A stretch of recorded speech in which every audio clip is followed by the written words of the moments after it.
Maayong hapon Sugbog, Kabisayan. Nadakpan na kagabi sa mga sakop sa Criminal Investigation and Detection Group ang babae nga midagit sa bata gikan sa hospital. Lakip nga gidakop ang uyab sa suspect sulod sa boarding house niini diin napalgan ang gidagit nga bata. Kini gi-aksyon na ni Edwin Cañete.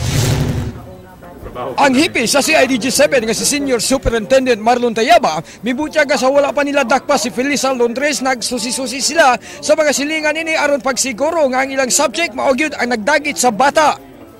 Nagkandak muna tayo ng interview dito sa mga neighborhood ng mga suspects. And accordingly, nagtaka lang sila bakit may dalang bata. And hindi naman nakitang nagbuntis itong babaeng nasabing kumuha. And we showed them the pictures that we have, and they confirmed na yung picture na nakuha natin sa CCTV is the same doon sa babaeng may hawak ng bata. Human ma-recover ang gidagit nga bata, ilang gipahiling ang kahimtang sa panglawas nini pinagi sa usa ka doktor.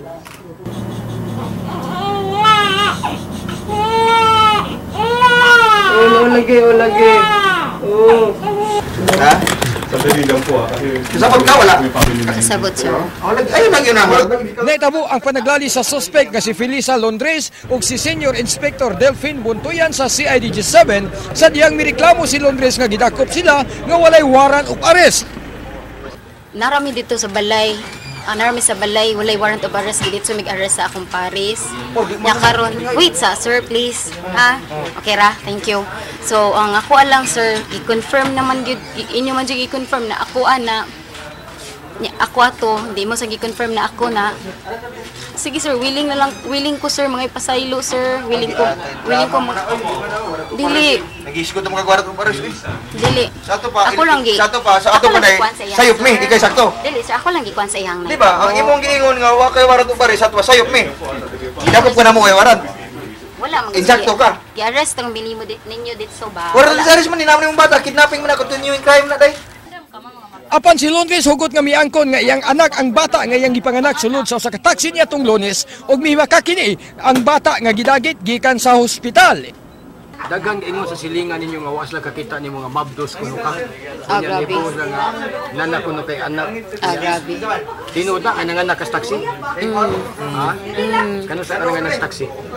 Gapon. Nanganak kas taxi gapon. Nya mo sa akong gikuanan sir kay among masilingan mga nakaingon ko kinsa na silingan, among masilingan na tupad ang tagiya sa balay. Kay hibaw man. Yes, Ferdy. Nga mabdos ka. Pagpanganak yung taxi wa ka mo dito sa hospital, dito ka ulit sa Ato inyong bay. po, maganing. Ato ko sa Daisy, sir. Daisy Clinic. Nya, wala man lagi ko na akong baby. Ingon sila after 24 hours pa daw newborn screening. Samtang ang uyab ni Londres nga si Philip Almeria na mahayagan na hibalo na lang siya nga nanganak si Felisa, diyang gipahibalo siya nini pinagi sa text. Before pa, mga May pa, na last year. So until January 4, wala pa nanganak mo ba sir? Wala. Well, kumbaga, kung unsa ni tabong ano na ibawan ako na nana sa cellphone nga gikuha nila ganiha nga ingnan na ko nga pag nanganak na ko through text. Dako ang pasalamat sa amahan sa bata ngadto sa mga tawo nga nakatabang kanila pagpangita sa ilang anak. Jonathan Silidinya mi konfirmar nga iyang anak ang bata nga na-recover sa kapulisan. Mao gini bata, confirm ni mga mabisi. Confirm gid sir. Kay maski ang maguwang sa sir nganin sang dagway pagkagamay sir. So sa kung nga binerdihan? Binerdihan murag binerdihan pong senior sa tuninyo sir ba? Oo. Ang Medical Director sa Vicente Soto Hospital, Dr. Gerardo Aquino Jr., may panayaгаbisan ug nasulba na ang kaso, ipadayon nila ang ilang internal investigation. Ila usab sa taon kung kinsa ang angay ng hatagan sa ilang 100,000 nga reward money. Sir, matawag na to case closed na ni Ron sir. Onya doon naman ipalagay ng investigation sa hospital. We still Ipadayon ipadayon gyapon namo. Ipadayon namo because where the lapses are so that we can also improve. Alang sa Aksyon Bisaya, Ed Cañete, News 5. Babae nga midagit sa bata gikan sa hospital posible nga adunay psychological disorder. Sumala sa usa ka psychologist posible nga mituos na kini sa usa ka bakak nga iyara nga gimugna. Ani ang report ni Ryan Sorote. Negative nga pamaagi kung dili negative nga pamaagi. Sa kining case niya nga babay, iyang gituhuan nga naa siya iyahang anak. So sometimes ang lie magsugod kag istorya og bakak, magkaabot ang panahon nga mag-confuse na ka sa lie o sa reality. Nangangkon si Melissa Londres nga iyang anak si Baby Prince Dino nga iyang gidagit niya atong Lunes. Niinsister ang suspect bisan sa CCTV footage nga nakasakop sa krimen nga iyang gihimo. Duda sa psychologist nga si Dr. Anna Watlin, posibleng dunay psychological disorder ang suspect. Mahimong dunay depresyon, defensive mechanism, neurosis, or psychosis si Melissa. Posible nga gibuhat ni Melissa ang pagdagit aron di mabuwag sa iyang hinigugma nga usa ka matang sa defense mechanism. Ang laing matang sa psychological disorder ang neurosis, diin buhaton sa tao ang tanan aron tagbawan ang iyang gusto bisan usa kini kabakak. Ang neurosis mula na siya nag-build kag castles in the air but you're still in touch with reality. Pero magmugna-mugna kag istorya nimo. Ang psychosis gid siya is you live in the castle. Ang mas grabe nga level sa maong matang sa problema sa pangutok, ang psychosis, din tinuod na alang sa usa ka tawo ang gimugna niya nga bakak. Ang psychosis gid siya is you live in the castle. Pasabot ani imo nag yung gipuy-an ang bakak ug ang mga buta nga dili tinuod sa kini nga particular case sa babay, iya man kahang gituhuan nga iya hagitong ganing anak naghibo pa siya date kadus-a siya ng anak. Doon na say posibilidad nga nakasanati og platonic pregnancy o pagtuo sa babae nga nagsabak siya apan wa di ay. Masud sa iyang imagination kay ang ato magong brain is very powerful. So ang mahitabuan niya sa iyang kagusto nga mabdos, ma-feeling niya ug magtuo gyud siya nga mabdos siya. Pwede sad siya nga modako sa daming tiyan, pwede sad siya mag morning sickness, magsuka siya inig kabuntag, pwede gyapon siya mag-crave og food bisan pag dili siya mabdos. Alang sa Aksyon Bisaya, Ryan Sorote, News 5. 7 ka mga security guard sa Vicente Soto Memorial Medical Center gibutang ubos sa preventive suspension. Ang nagdumala sa ospital nagplano pagyud pag-ilis sa security agency human gidagit ang usa ka bata gikan sa hospital. Kini giaksyonan ni Ryan Sorote.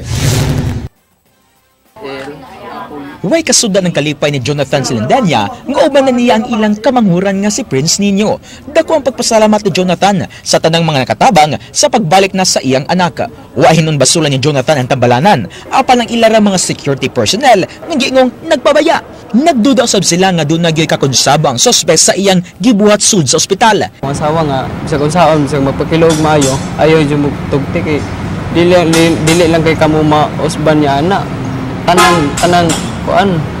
Tanan mga butay nga batas kalibutan. Gibalik na usab sa Vicente Soto Memorial Medical Center ang masuso alang sa dugang obserbasyon. Di pa usab ma-discharge sa ospital ang bata ug ang iyang inahan tungod kay wa pa mahuman ang pag-process sa ilang PhilHealth. Matud ni Jonathan nga way makababag sa ilang pagpasaka og kaso sa suspect bisan mangayo pa kini og pasaylo. Ang ako ra gibasa lang kang kinira yung mga security guard nila. Ilang security guard sobra ka stricto nga makapasod niya ang katunong kawatan nganong nakasud o nakagawas nganong nalutsan sila nga walay gipakita nga clearance ang bata nga makagawas na gyud. Laing kaso ang ipasaka sa ospital batok sa suspect. Gipaubos usab sa preventive suspension ang 7 sa 71 ka mga security guards sa ospital tungod sa hitabo. Usa sa posibleng nga buhaton sa Soto ang paghulip sa ilang security agency human sa ilang internal investigation. Gisubay pa usab ang CCTV footage sa nakalabay nga 7 ka adlaw sa wa pa ang hitabo. Usa sa gitutukan ang posibilidad nga dunay nahitabo nga inside job. Giangkon usab sa kadagkuan sa ospital nga lisod apan ilang gipaningkamutan ang seguridad sa ospital bisan overcrowded kini. Reason why we're trying to ask for the understanding it is not really an ideal as it's supposed to be. No, kay imagine ang panganakan sa taas sa trauma center. Alang sa Aksyon Bisaya, Ryan Sorote, News 5. Ginikanan ug ang bata nga gidagit ipaubos sa DNA testing aron pagpalig-on sa ilang pag-angko niini. Ang ebidensya gamiton batok sa pagpasaka og kaso sa midagit sa bata nga posibleng magatubang pagkabilanggo sa iyang tibuok kinabuhi. Kini giaksyonan ni Johanna Bahinting. May pasaylo sa ginikanan. Nagtangoy-ngoy nga nangayo pasaylo sa ginikanan sa Masuso nga gidagit niya sa Vicente Soto Hospital si Melissa Londres. Masaylo. Sorry, wala man ako intensyon ng katagal na bata, guys. Nagawas na dyan ako na ngayon. Ano ako biyaan, guys?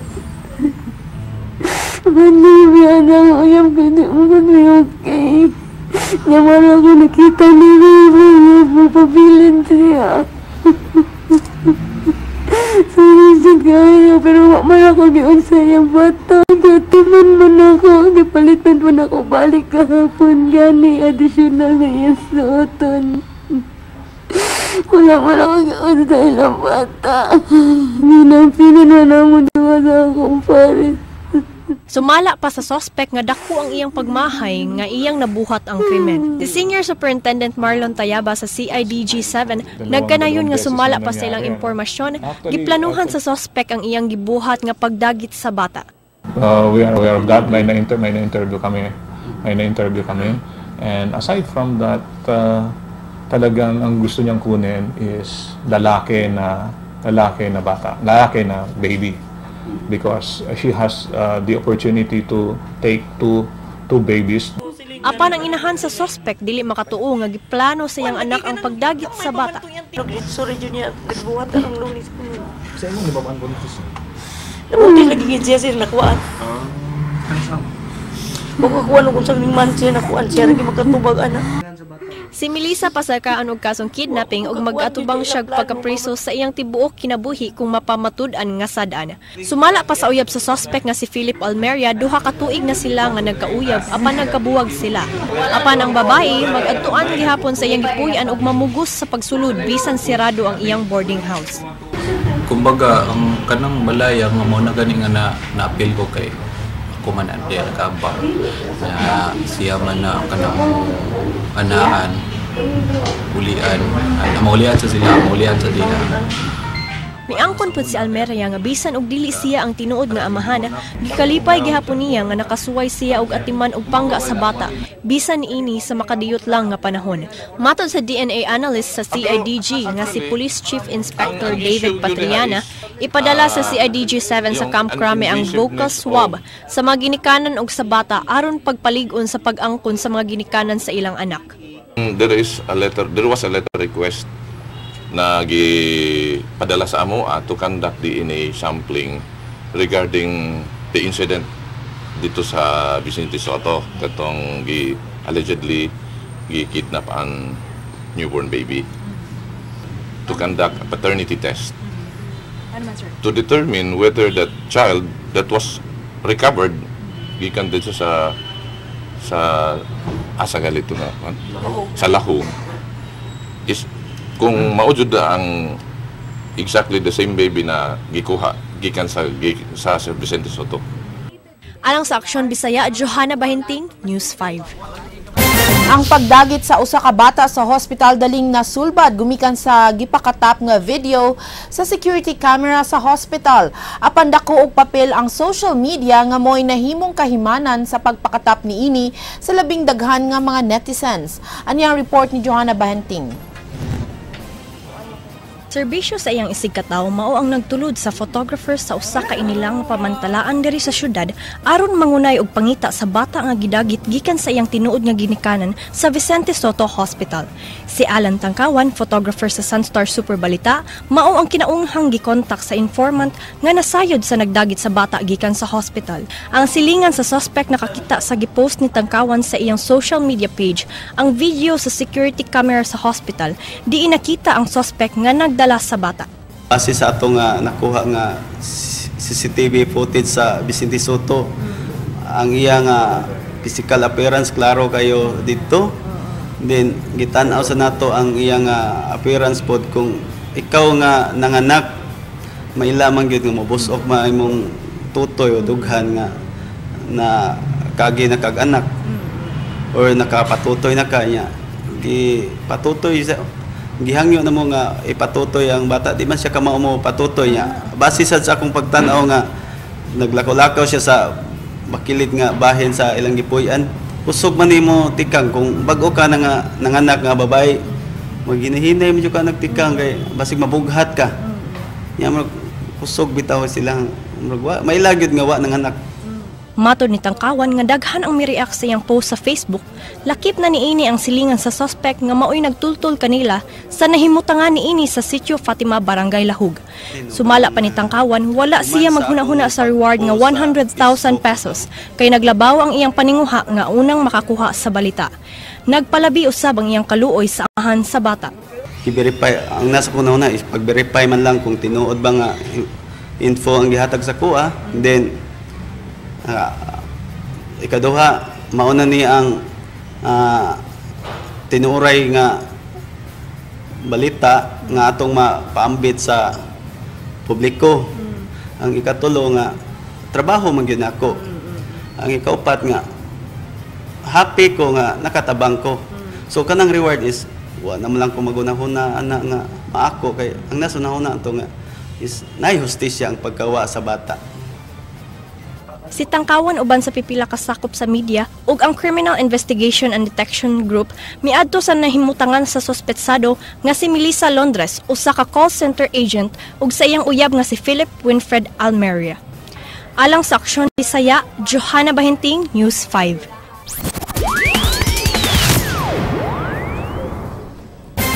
Mga biktima sa sunog nagdumili sa pagdawat sa relocation site nga gitanyag sa UP Cebu.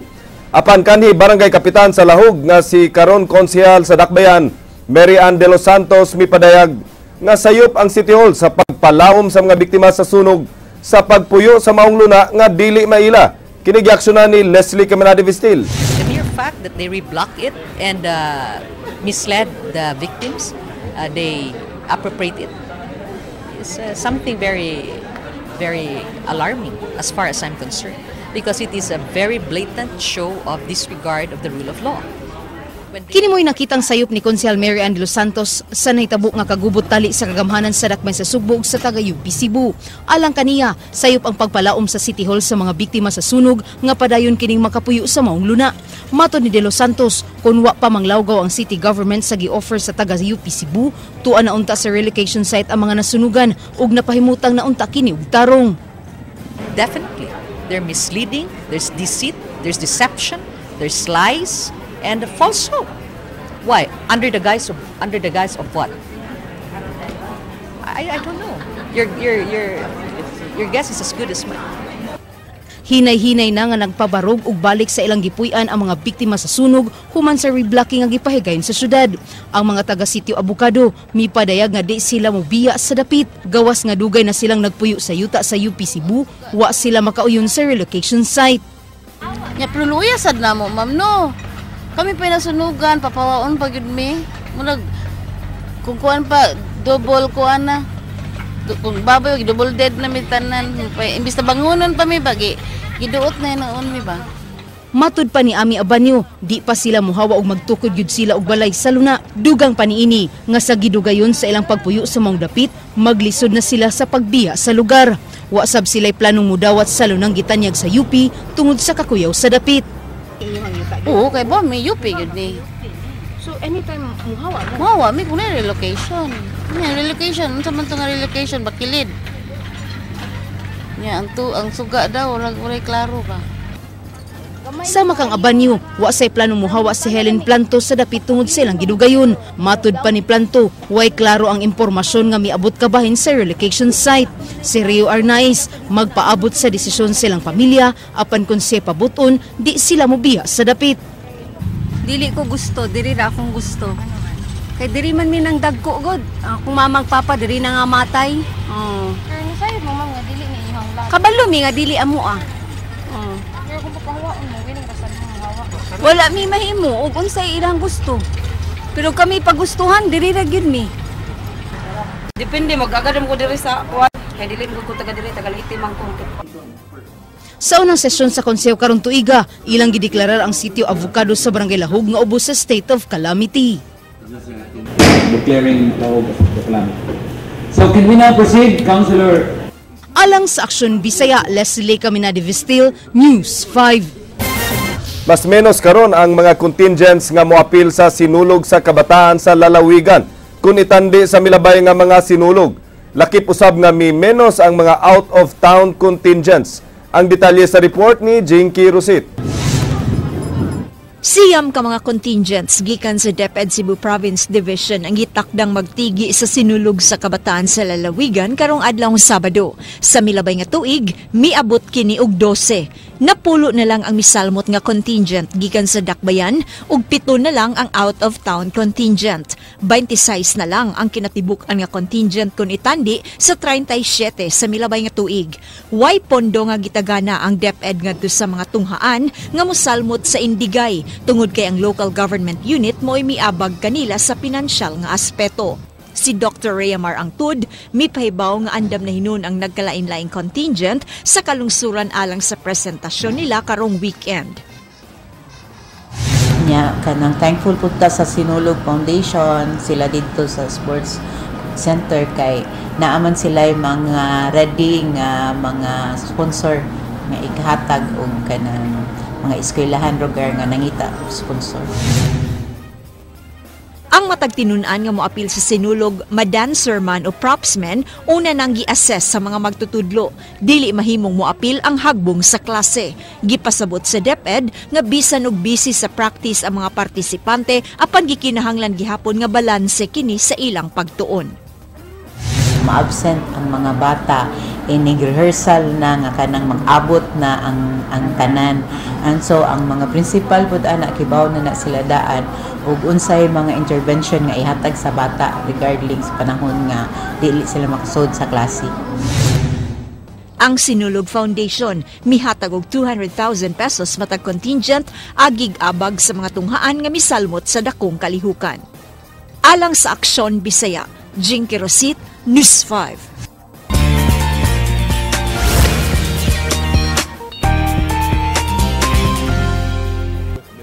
Kipamatud-an ni Miss Universe 2016 Pia Wurtzbach ni CNN Tonight host Don Lemon kunon sa siya kaabtik sa pagtubag sa mga traditional pageant questions. Gitagaan og 45 seconds sa pagtubag si Pia sa mga pangutana nga natubag niya with grace and confidence. Usa sa mga questions ang mahitungod sa world peace. Alang sa Beauty Queen, solusyon sa kagubot sa world ang communications aron magkasinabtanay. How would you bring about world peace? By telling people that communication is the best way to achieve world peace. I think that the reason why there is war is because of conflict, and that's because of miscommunication. Miani dayon og pagdayeg sa social media si Pia nga gihulagway nga dunay mixture sa beauty and brains. Gawas sa mga Pinoy, duna na say mga followers si Pia nga mga taga-America ug Middle East. Nagsugod ni adtong Lunes, Enero 4, ang official reign ni Pia Wurtzbach isip Miss Universe 2016. Advocacy niya ang pagbatok sa HIV/AIDS, cyberbullying ug pagpahigayon og relief operations. Saad usab ni Pia nga iyang siguraduon nga matarong ang pagkorona sa musunod kaniya di sama sa nahitabo sa iyang coronation night.